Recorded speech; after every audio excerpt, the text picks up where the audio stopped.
Good morning. So the winner was The Dinosaur That Pooped a Planet. This is by Tom Fletcher and Dougie Poynter, and those of a certain age will remember those as two of the founding members of McFly. And he's got lots and lots of successful books. There's a series of these, and there's some called The Creakers for older children, so I highly recommend you investigate.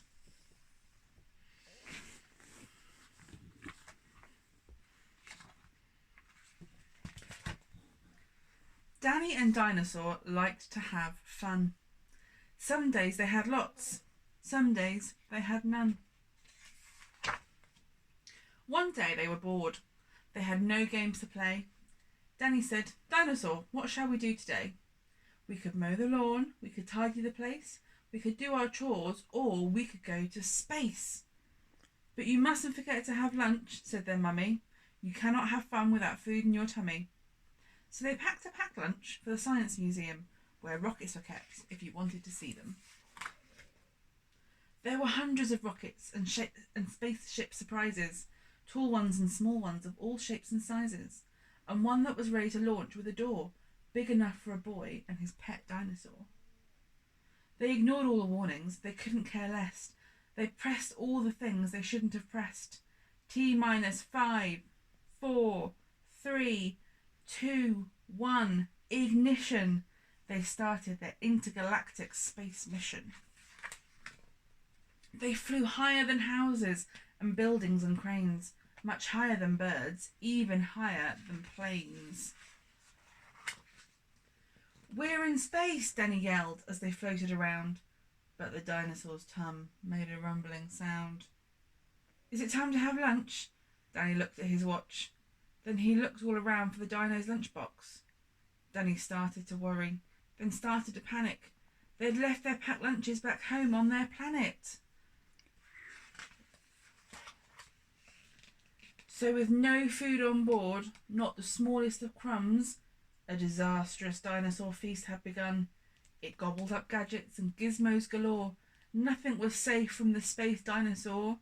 Robots and ray guns and blinking red blinkers. Eating things thought up by NASA's great thinkers.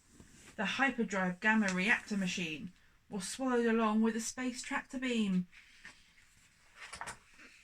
It chewed and it chomped on the spaceship controls. The rocket was dotted with dino tooth holes.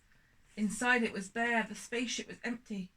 Outside there were more things to eat. There was plenty. It broke down the door with a cool ninja chop. Out in space, dinosaurs are much harder to stop. It chomped on the moon like a big chunk of cheese, then shoved even more in its mouth with a squeeze. It munched on the Martians from Mars and their cats. Their cats are like ours, but their cats wear cool hats. Satellites, Saturns, and 6 supernovas, shape-shifting saucers, and 7 space rovers. It guzzled 5 gallons of fuel from the tank, and Danny's jaw dropped as he watched what it drank, with a crunch and a crack and a nom nom nom nom. In one dino gulp, their rocket was gone. Now nothing was left. All Danny could see was a fat dinosaur where the rocket should be.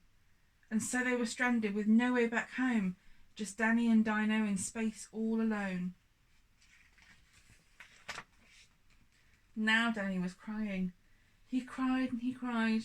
He cried and his tears filled his spacesuit inside.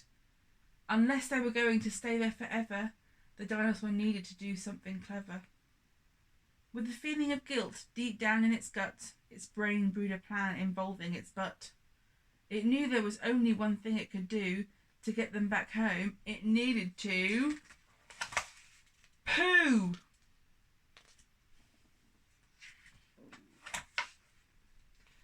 Like a poop-powered rocket, the dinosaur flew. Dan hopped on its back and he watched as it pooed. It pooped out the robots and ray guns and blinkers. The things NASA's thinkers thought up were now stinkers. It pooped out the moon, it pooped out the stars. It pooped the space rovers and Martians from Mars. When Danny looked back, he could see a poop trail from far out in space to the dinosaur's tail. They headed for Earth and they started to orbit. It pooped on the clouds, but the clouds just absorbed it. They flew past the building and streets of their town, leaving the houses all smelly and brown, and finally landed back down on the ground. "Hooray!" Danny cried. "We are home, safe and sound." They looked to the sky, and the things that were pooed had formed a poop planet right next to the moon. And so Danny promised to listen to Mummy, because fun is not fun without food for your tummy.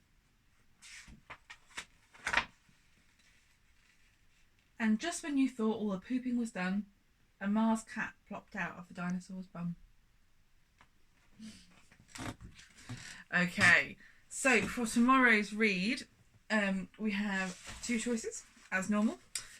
Grandad's Island or Do Not Open This Book. I look forward to seeing your vote.